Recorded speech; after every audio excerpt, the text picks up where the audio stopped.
In the age of short attention spans and digital overload, we often overlook a very simple yet very important question. What place do books hold in our lives? Hello Bennettians, I am Vignesh, Editor-in-Chief, Times of Bennett. On the occasion of World Book Day, I had the opportunity to have a conversation with Ajay Jain, author, traveler, photographer, and the founder of Kunzum Book Cafe, one of Delhi's most distinctive places for readers and literary conversations. Together, we explored what books mean to Gen Z and whether the reading culture is evolving or simply being left behind. Here's a glimpse of that conversation. What does Kunzum mean, and what was your idea behind naming this place Kunzum Bookstore? So Kunzum is a high altitude pass in Spiti. In 2007, I took to full-time travel writing, and so my first journey was to Spiti. I discovered this place for myself called the Kunzum La, and I came back and named my blog kunzum.com, my travel blog. And then I was running this space in Housecross Village called the Kunzum Travel Cafe, which was more like a gallery for my photography and my own books. But it also turned out to be like a community place where people came together and we did all kind of stuff in that place. And then when I set up the bookstores after the pandemic, I called the bookstore Kunzum. That's a wonderful story, wonderful story, sir. So, how did you transition from being a traveler, an avid traveler, a photographer, an author? So, what was your journey like? So, if I give you a little backstory, I've done the usual engineering, MBA. I was in IT. Then I got into sports management. And when I was 31, I dropped everything. I went back to school to do a master's in journalism in the UK. I came back, worked as a full-time journalist with the Express Group. I published my own youth newspaper. Then I was freelancing, and then I became one of the earliest professional bloggers in the world who was using blogging for professional writing. And then one day I just decided to be a travel writer. And I also want to write books. That's why I took that up. And I just started writing books, not just travel books, but on marketing, on self-help book. Then eventually, recently I wrote a work of fiction, which is called Nikita. I wrote a memoir based on my school days called Charlie's Boys, which is set in the 1970s and 80s in St. Columba's School. So this is basically the progression that I've been kind of pursuing. That's truly an inspiring curve that you mentioned, and many people really look up to traveling as a hobby that they could pursue post retirement. Mm-hmm. And this is a mentality that really needs to change very soon. So this place, it gives a community vibe. It gives a vibe wherein people can just delve into books beyond reading. Yeah. So what was your psyche behind building a place for people, for book lovers, and what do you have to say about Delhi's book culture? So while it is a bookstore, but really it's been designed as a cultural oasis, because the problem is that everything we kind of tend to now see from purely economics point of view, what's the projected balance sheet, how it does make sense or doesn't make sense. But the thing with anything which is artistic, anything cultural, anything literary, if you go by pure economics, there will be no art, there will be no culture, there will be no literature in this world, right? And so I set up the bookstore because we needed more bookstores. I designed it in a way that you see it more as a kind of cultural institutions where we do all kinds of events, where we do where the communities come together. We have formal events, we have informal events. We do about 70 to 100 events a month in this store where we're sitting. While I would say a good majority are book-related events, but we do pretty much everything else also. We do theatre, we do films, we do all kind of workshops. So you name it, we do it here. Now, my following questions will be purely for my viewers, and I'm pretty sure they'll be asking these questions through the screen. So, what are the 3 books that you would recommend, like every Gen Z must read, hands down? What are those 3 books?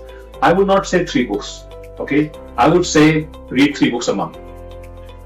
Because, see, today, like, we happen to be having this conversation World Book Day, and the thing is, I made a post today where I said that the human race, they aspired for a lot, and they got pretty much everything today.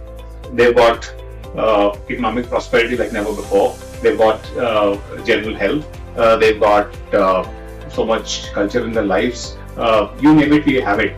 Never has this like general peace on the planet, despite whatever is happening, right? While everybody does not have it, but the way it is distributed and the way it's accessible, human beings have never had it so good. However, now's the time to read books more than anything else. Why? Because there are a few individuals around the world who are feeding propaganda into our heads, and because of which all the good work that's been done is going to get reversed. And the only antidote to propaganda is reading books, because they inform you, they help you take judgments. So I would not say 3 books for Gen Z, I would say read 3 books a month. It is so vital for your own sake, forget anybody else's sake. And as we all hear on social media, and it's true, in fact, that Gen Z is the only generation that, for a change, is doing worse than the previous generation. Their intellectual acumen is degrading, sadly. So the reading culture among Gen Z is looking down. It's not looking up like it should have been. So what is one advice that you would like to give to inculcate this habit, this very vital, fundamental habit into our lives, just not as a hobby or passion, but as a daily habit? A young Gen Z person just told me 2 years back that books saved me. My reflex reaction to that was, and books shaped me, right? So all I will say to Gen Z is, for whatever you will make to suffer, for the simple reason that technology was imposed upon you when you did not have a choice, right? But everything can be reversed, right? Even diseases can be reversed today. Serious diseases. There's medical science that's behind it, right? The medical fraternity will not tell you so much, but diseases can be reversed today. So why not anything that is disturbing you mentally? And the only way to do that is de-link yourself from technology, use it minimal, read books, spend time with nature, and spend time with other human beings face to face, interact. Don't depend on technology, don't depend on AI, don't depend on anything. Use technology only as a prop and not as a way of life. And it's your choice. It's your choice. Ultimately, what people forget is it's our choice. Absolutely. We tend to be enslaved by technology, forgetting the fact that we might as well just switch off our phones or laptops. Absolutely. Forgetting that option. So, sir, what is more fulfilling to you? According to you, what is that one thing about reading or writing?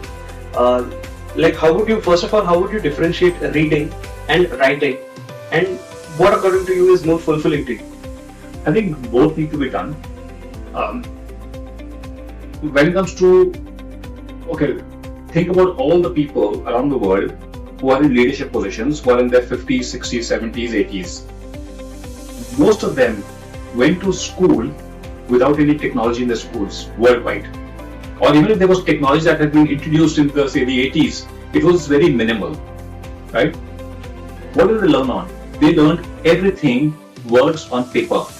Either they were reading or they were writing, right? And there was only one blackboard in the classroom.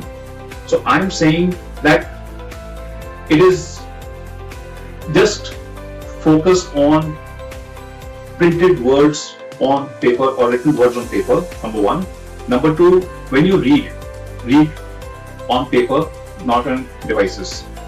Number three, I think it's extremely important that every day, for at least some part of your day, not only should you read, but you should also write. Write with your hand. Pick a pen, pick a pencil on paper, write. Do journaling, do whatever you want to do, make notes, whatever thoughts are coming to your mind, write. And in fact, while we're talking about this, we are actually introducing a program at Kunzum where we want to help people get published. We want to we're going to be conducting workshops and sessions and interactions where if you want to write books, like we will hold sessions for those. But that knowledge is not only for writing books. It could be for anything. It could be for your social media posts. It could be for your business writing. It could be for your personal journaling. That same skill set, because eventually our life is all about stories. It is. Right? We consume stories, but we forget that our life should also be a story which everyone would like to hear. That was Mr. Ajay Jain, sharing his views on reading in a rapidly changing world. Perhaps the way we read has changed, but the value of books, the ideas they carry, they remain constant. So, it's truly worth asking ourselves, when was the last time we spent some time with a book? Thank you for listening.